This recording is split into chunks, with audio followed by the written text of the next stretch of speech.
In the vast and cacophonous theater of human interaction, power is often misrepresented. We are conditioned to recognize in the loudest voice, the most charismatic performance, the most aggressive stance. We equate it with visibility, with a constant, demanding presence that insists upon its own importance. This is the roar we are taught to heed. But true, unassailable power often operates on a different frequency altogether. It is not a storm that announces its arrival with thunder. It is the deep, silent current of the ocean that dictates the course of everything floating upon it. It walks into a room not with a bang, but with a palpable shift in atmospheric pressure, a quiet gravity that realigns the social dynamics without a single word being uttered. This is the essence of the Sigma male, an archetype of modern masculinity, defined not by where he stands in the social hierarchy, like the alpha or the beta, but by his conscious and complete removal from it. He is a sovereign individual, a self-contained system of values, purpose, and resolve, and his very existence serves as a litmus test for the authenticity of those around him. His power doesn't come from dominating others, but from his profound mastery over himself. This unparalleled self-possession makes him the natural predator of certain fragile, manipulative, and performative personality types, whose entire existence depends on predictable reactions and validation of others. When these personalities encounter the Sigma's impervious silence and unwavering frame, their carefully constructed personas don't just falter, they undergo a complete and utter structural collapse. The psychological battlefield.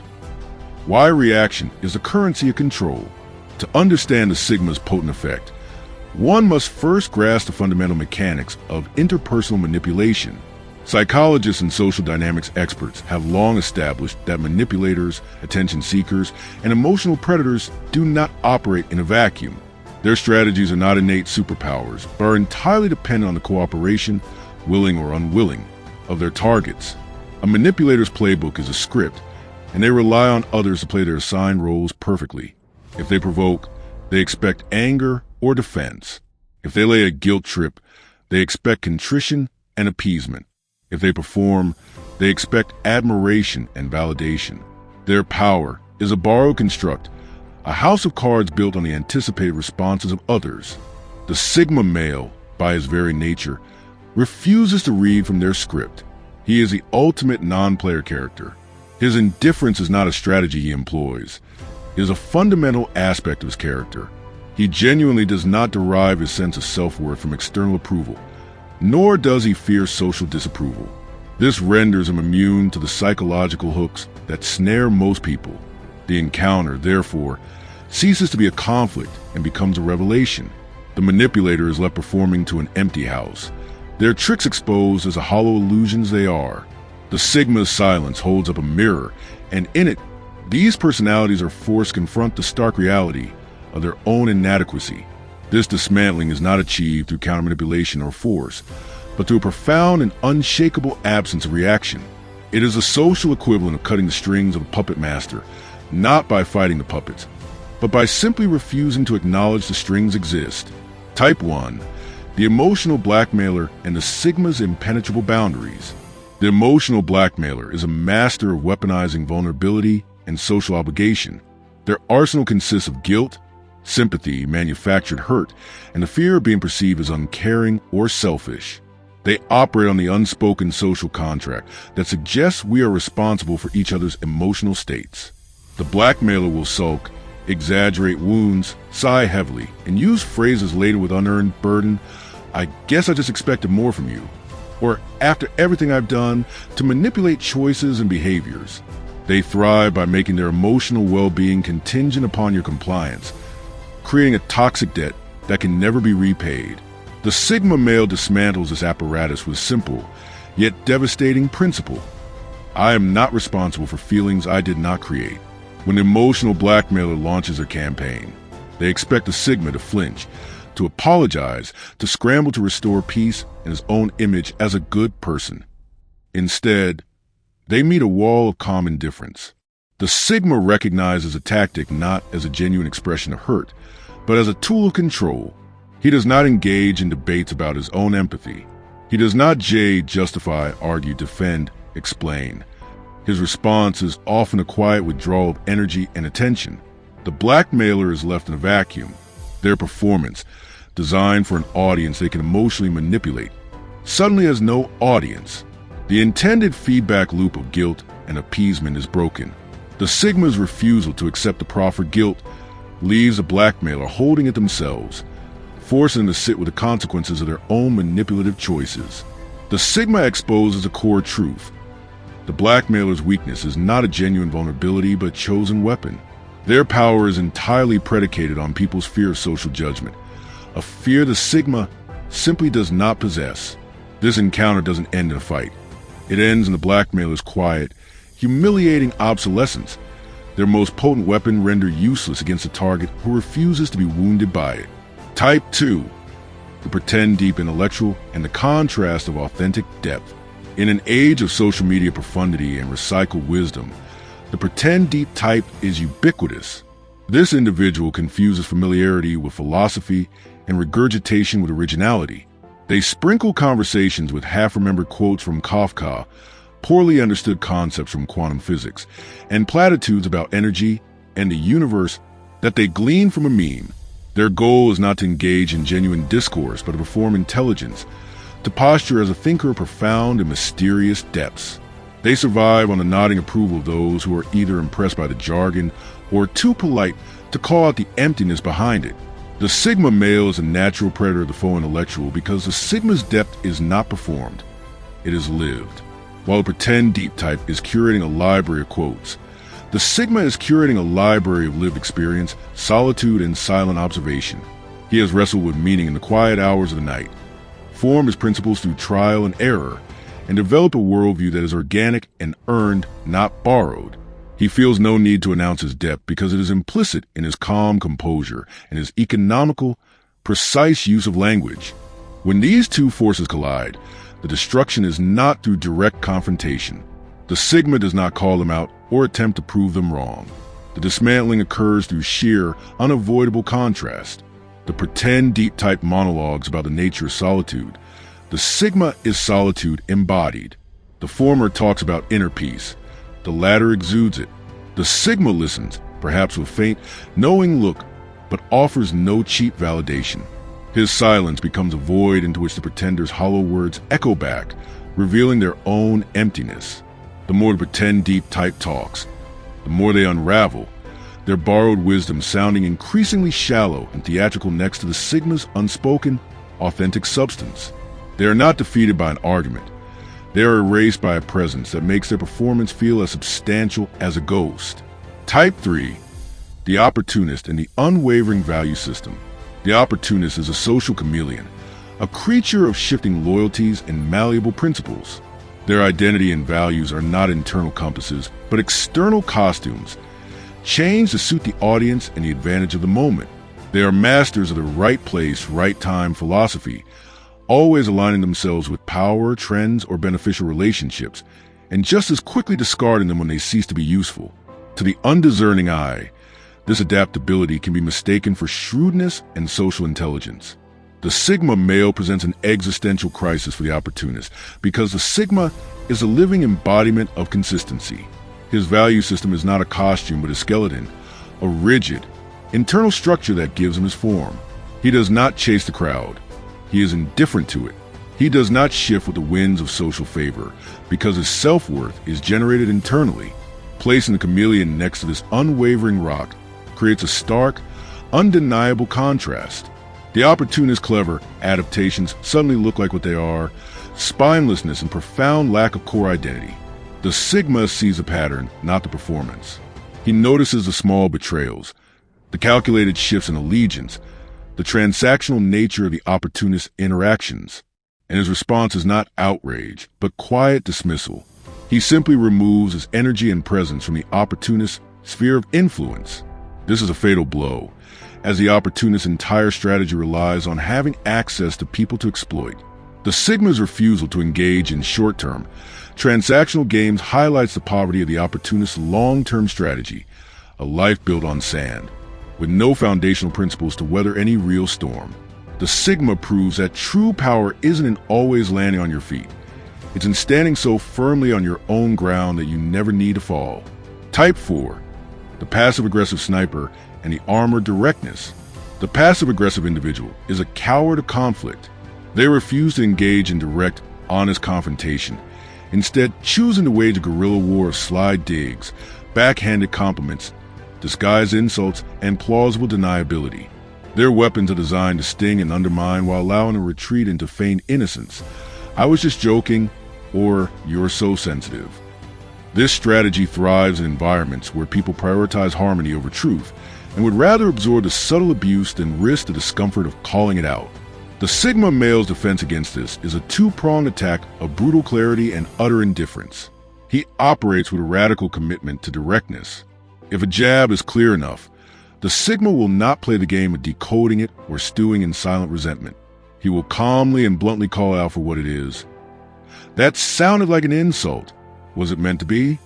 This simple act of naming the game rips away the perpetrator's massive innocence and forces them into the open confrontation they fear most, exposing their cowardice to the entire room. If the dig is too subtle or ambiguous to warrant a direct response, the Sigma deploys his even more powerful weapon, total indifference. He simply does not register the attack. He gives the passive-aggressive sniper no reaction, no irritation, no hurt, not even the satisfaction of acknowledgement. For someone whose entire power relies on getting a subtle rise out of their target, this is a form of psychological annihilation. Their cleverly crafted arrow hits what seems to be an invisible force field and harmlessly drops to the ground. The Sigma's unbothered composure makes the sniper's behavior look petty, childish, and pathetic.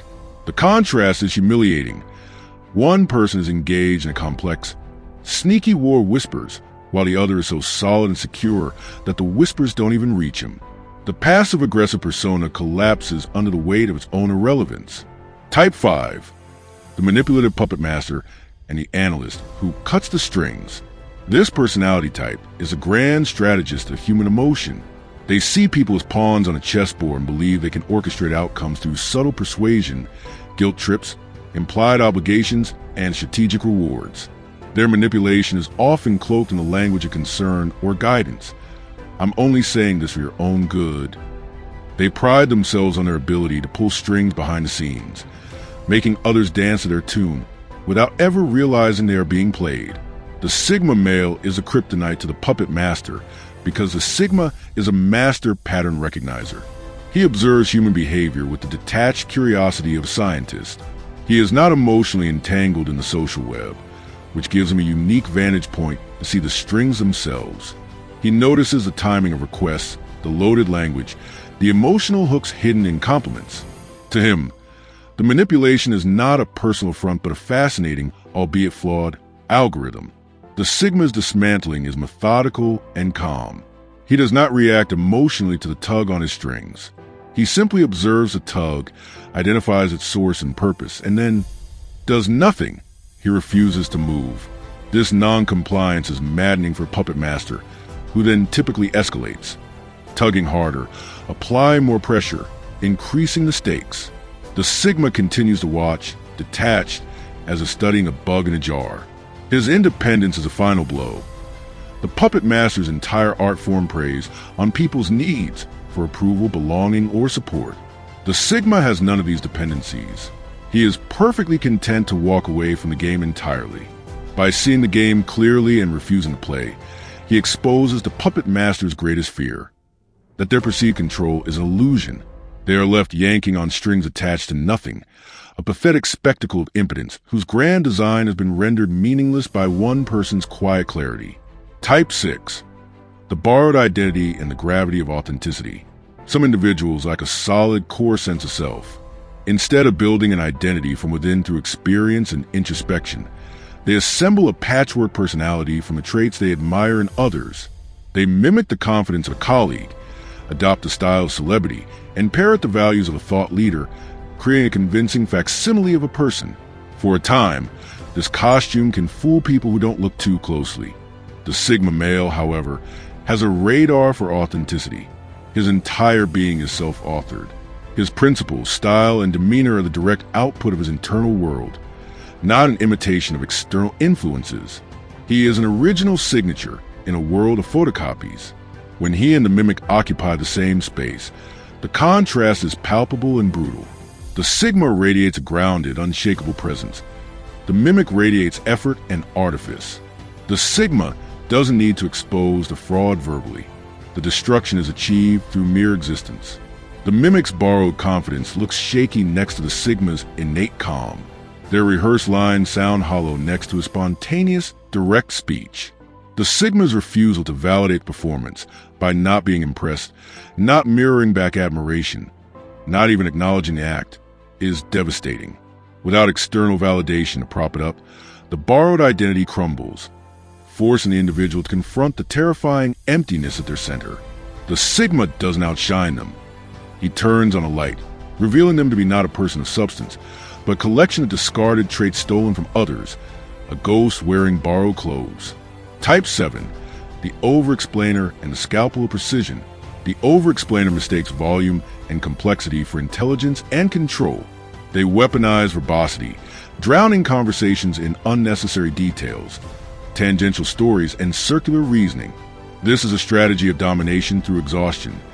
They believe that if they talk long enough and convolutedly enough, they will either corner their opponent into submission or bury any counter-arguments under a mountain of words. Most people capitulate, simply to end the auditory assault. The Sigma male, a creature of economical expression, dismantles his fortress of words with the precision of a scalpel.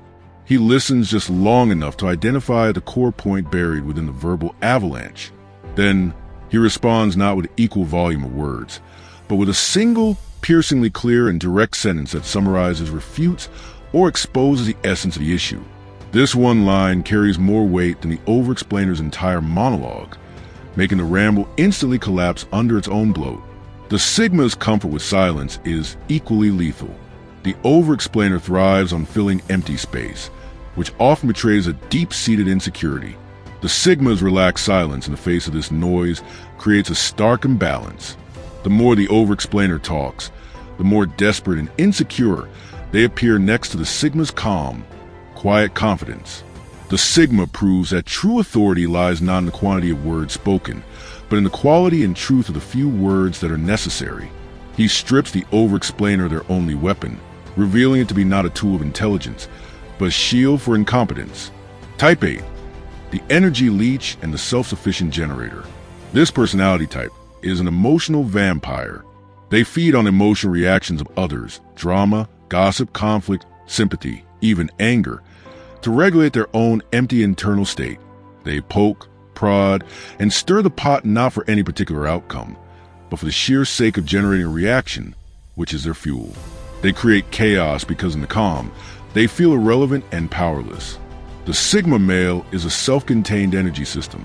He generates his own power, mood, and validation internally. He is therefore immune to the energy leech's tactics. When the leech tries to bait him into drama, the Sigma doesn't bite. He offers no emotional payoff, no outrage, no frantic concern, not even engaged curiosity. He responds with calm indifference or simply removes himself from the situation. This is a death sentence to the leech. They are starved of their essential fuel. Watching an energy leech try to drain a Sigma is like watching a parasite try to latch onto a stone. There's nothing to siphon. The Sigma's imperviousness exposes a leech's antics for what they are, pathetic and desperate attempts to feel alive by feeding on the vitality of others. The leech's drama suddenly looks pointless and petty against the backdrop of the Sigma's solid, unbothered presence. The Sigma destroys them not by fighting them, but by presenting them with a profound nothingness, forcing them to confront the void they have always tried to fill with the energy of everyone else. Type 9, the noisemaker and the commanding power of silence. The noisemaker operates on a simple and flawed equation. Loudness equals power. They believe that dominating the auditory space of a room is synonymous with commanding respect. They are the first to laugh, the loudest to tell a story, the most forceful in stating an opinion. Underneath this bluster is often a deep fear of being invisible and overlooked. The Sigma male dismantles this notion simply by being. He does not compete with the noisemaker. He does not try to talk over them or out-joke them. He remains silent, calm, and observant. His presence is not loud, but it has a gravitational weight. People naturally find themselves drawn to it, seeking the substance and calm he radiates. This quiet magnetism effortlessly pulls focus away from the noise maker's frantic performance. The harder the noise maker works, louder jokes, more exaggerated stories, the more desperate and insecure they appear next to the Sigma's composed silence. The Sigma proves that true presence commands attention. It does not demand it. The noisemaker's greatest asset is revealed to be their greatest liability. Their volume is just a mask of their insecurity. In the quiet confidence of the Sigma, their shouting is reduced to meaningless background static, and they are left as the only one listening to their own fading echo. Type 10, the group-dependent bully and the strength of the sovereign self. This bully is a classic coward. Their courage is not their own. It is borrowed from the safety of the pack. Alone, they are often hesitant and insecure. But when surrounded by a clique or a group that provides social backing and implied threat, they transform into an aggressive, dominant figure. Their power is an illusion created by numbers. Rely on the fact that most people are unwilling to challenge a unified group. The Sigma male, the ultimate sovereign individual, is unimpressed by groups. His sense of self is not derived from any collective. He stands on his own, by his own code, and is utterly unmoved by peer pressure or the threat of social exclusion. When the group-dependent bully tries to intimidate him, the Sigma's response is a calm, unwavering gaze that sees directly through the group to the insecure individual at its core. He does not see an intimidating pack. He sees one weak leader and their followers. His indifference to the group's dynamic strips the bully of their borrowed power. The bully's aggressive performance, designed to elicit fear, instead meets with what looks like boredom. This exposes the bully's cowardice not just to the Sigma, but often to the group itself. The followers, who are acting out of habit, begin to see their leader as the Sigma sees them, weak, dependent, and pathetic. The Sigma's ability to stand alone, unruffled, makes the bully's need for a pack look like the profound weakness it is. The illusion of power shatters, leaving the bully exposed and powerless. Type 11, the guilt tripper and the immunity to emotional debt. Similar to the emotional blackmailer, but more specialized, the guilt tripper deals exclusively in the currency of shame and manufactured obligation. They use phrases like, "after all I've done for you," or "a real friend would," to trap others in a web of debt for favors often never asked for. They excel at playing the victim, flipping situations to make others feel responsible for their disappointment. The Sigma male's defense is an ironclad understanding of emotional boundaries. He possesses a clear sense of where his responsibilities end and another's begin. He does not accept emotional debts he did not agree to incur. When the guilt tripper lays on their burden, the Sigma simply does not pick it up. He doesn't argue the facts or defend his character. He may acknowledge their feeling, "I see you're upset," without accepting the blame for it. But that is your feeling to manage, not mine. This refusal to accept the guilt is a superpower. The tripper's weapon relies on the target's internalization of the shame. When the Sigma externally it, the weapon boomerangs back onto the tripper, leaving them holding their own and used ammunition. The Sigma's calm boundary setting exposes the guilt trip as a transparent manipulation it is, revealing the tripper not as a wounded party, but as a strategic emotional accountant trying to bankrupt others. Their power vanishes when they can't make anyone else foot the bill for their emotions. Type 12, the spotlight addict and the magnetism of unspoken presence. For this personality, attention is oxygen. They are addicted to the feeling of being the center of focus and will employ any tactic, exaggeration, humor, drama, boasting, to ensure the spotlight remains on them. They perceive any shift in attention as a personal threat and will often escalate their behavior to recapture it. Their self-worth is directly tied to the external validation of being looked at and admired. The Sigma male is their natural predator because he possesses the one thing they crave most and can never truly have: effortless, gravitational presence. The Sigma does not seek the spotlight. It finds him. His quiet confidence, self-contained energy, and aura of competence naturally draw people's curiosity and respect. He is a mystery that people want to solve, while the spotlight addict is an open book everyone has already read. When a Sigma enters a room, the dynamic shifts imperceptibly. The addict may be doing a song and dance on stage, but the audience's eyes begin to drift toward the silent, intriguing figure standing in the shadows. The The sigma's utter indifference to the attention. He neither courts it nor rejects it, makes the addict's desperate grasping seem pathetic and needy. The addict is forced to watch their lifeblood, attention, flow spontaneously towards someone who isn't even trying to get it. This is the ultimate humiliation, realizing that true presence is not taken, but given freely by others to those who warrant it by their inherent substance. The sigma proves that the spotlight is earned through being, not performing, rendering the addict's entire raison d'etre obsolete. The final analysis, the quiet threat to illusion. The sigma male's destruction of these personality types is never intentional, aggressive, or malicious.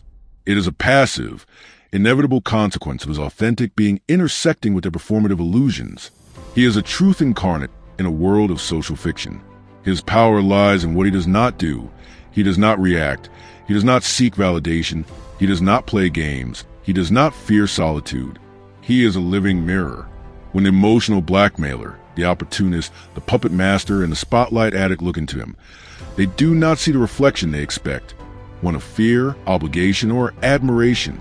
They see the reflection of their own emptiness, their own insecurity, and the profound fragility of their constructed selves. Their collapse is not because he pushes them. It is because the ground they built their house on was always illusory, and his mere presence makes the ground disappear. He is a quiet threat to anyone whose power is borrowed, whose depth is performative, or whose strength is dependent on the weakness of others. In the end, the sigma doesn't have to destroy them. He simply stands firm, and they destroy themselves against the unyielding rock of his authenticity.